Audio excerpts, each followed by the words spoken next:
Morning, everybody, on a happy Friday again. Although it's not going to be all together about fiberglass. It is sort of a fiberglass Friday, I guess. So we left off with these fellas, the urethane models from last week. So anyway, they've all been glassed up. Everybody's got their jackets on, ready to roll. One thing I didn't cover, a couple things we'll talk about, was the thickness. I don't think I showed the thickness of it. I had a question from one of the members on the forum in regards to like as opposed to latex coat-wise. I'm guessing, what my best guess was about a 30 coat of regular latex equivalency. The 4 coats that I used on here, you can see how thick it is on the rubber. You can see it's good and thick, and that's only 4 coats, and you know, in a two and a half hours you're finished. So to me it's about the equivalent of a 30 coat of regular latex for thickness. So just a couple things I wanted to talk about was, once you have your model all cleaned up, but you've got it together, you've got your glass on it, you've got your sections all together, you've sanded it, you've got your bolt holes. What's really important on ones like this is make sure, we've talked about this years ago too, just make sure you put a few notches, like even down into the rubber, so you know that your rubber piece is going to line up inside the jacket and everything's going to be tight. Because sometimes you might have, see, like this little funny little warp here on the fiberglass. If you don't mark off where to line up your glass and your rubber, you're never going to know really where to set that in. You're always going to be searching for little spots where to get it together. But if you put these little notches in, a couple, just as like key marks, like I've done it on these, they all have them. You'll see on the far side over there, there's a couple notches out, just so you can line everything up real quick and you don't have to spend time spinning your glass around to find the exact same place. So this one I just unbolted a minute ago, just so I can show you what's going on here.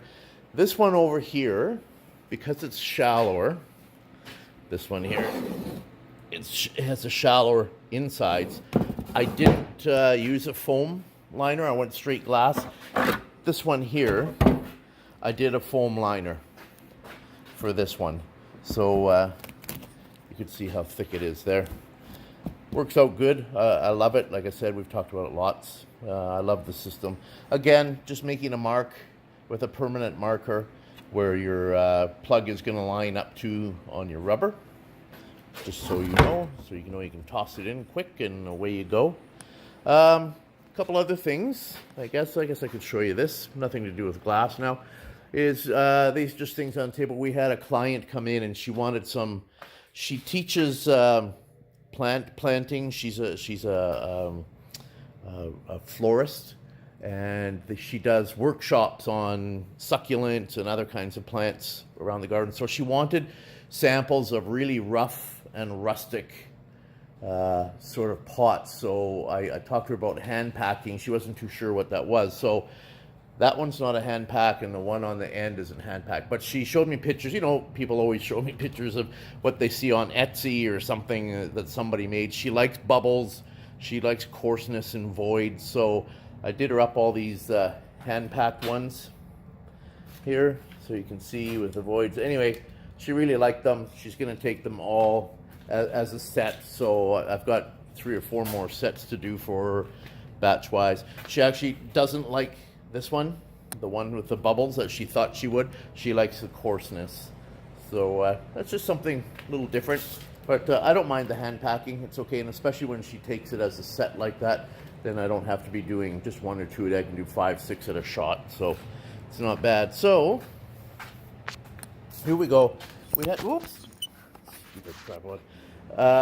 We showed this thing, I think, wow, a few months back. I think I might have talked about this, maybe just on the forum. I don't know if I put it on my YouTube channel or not.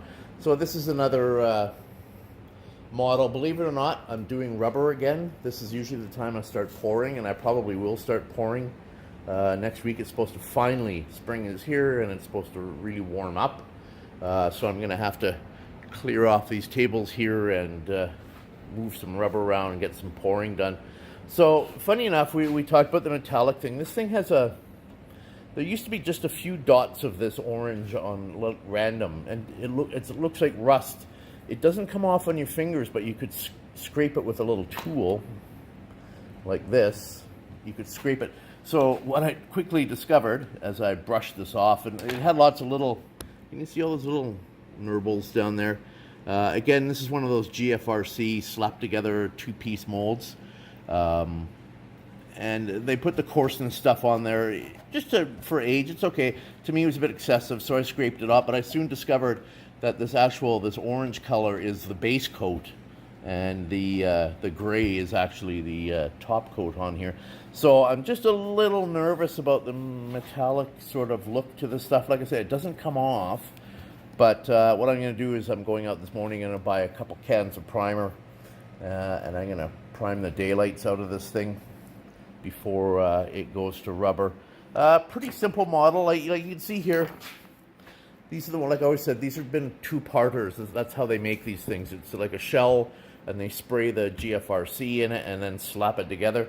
But I don't know if they show up on camera. You can see the seam comes up the arm, over the head, and travels all the way the length of the body, all the way down to the toes and down. The lucky thing for me is it's a fairly simple. I'm going to have to do underneath here is a window, so I'm going to have to put a window in here, and here's another window here underneath the face. Probably going to put a little vent just on the side of the cheek here. Get that just because for sure that's going to be a catch where you're going to get some bubbles and bugs coming in. So for sure I want to put a vent in there. Maybe even on the one on the back of the hand over here, just to get a good flow going through the arm and the hand to the arm. And then the rest will be just basically a glove mold. I'm going to run a short seam up here to the hand, and then the rest is just going to pull off on either side. So not too bad of a model. So just show you, here it is again. She's back, and so is he. It's not a rerun. The clients have picked up their pieces, so now it's time for me to do my work on these. So again, it's the Ganesha. You remember from the past, I just put the registry key. It's got one coat of rubber on it. Seamed it up yesterday. I just put the registry keys on just a few minutes ago. So I'll do the rest of the seam up in a couple minutes. Get some more rubber going on there. All this nonsense down here, what happens when I demolded or stripped it for the first time last time, a lot of the paint came off, so I had to scrape the rest of the big chips off and gave it a quick coat of plaster on there just to cover things up. But again, it's one big mold, or one big seam on either side of the back, going up, stopping just short of the top, a little seam up there, window, and a window, little seam under each hand, and also, I don't know if you can see, there's a vent there, vent on the trunk, and a vent on the back side of this other hand on here. And so she's ready to go too. She just got a coat of rubber on her as well. Different from what I did with her before is a couple things. One, you can see the vent under her chin. I had that on the original, but now I've added one. You can see it there, right there, one on her elbow. And I've just gotten one ready. It's on the table here. With my next coat, I'm gonna put it just right here on the end of her pinky finger down here, because I seen the customer the client did a pour, and they actually look quite good, but I couldn't see under here, and I'm just going to assume that it's a good trap place for air, so I'm just going to stick another one on there. So the other different thing is, do you remember the clay leaves that I made a few months ago? Some of you probably remember. I showed them in a video. So I didn't like the plainness of the base, so what I've done is I've applied the leaves onto the base just to give it some interest, and I think it looks kind of cool. I don't know, what do you think? You tell me. Yeah, I kind of like it. I've been thinking about it for a couple of months actually.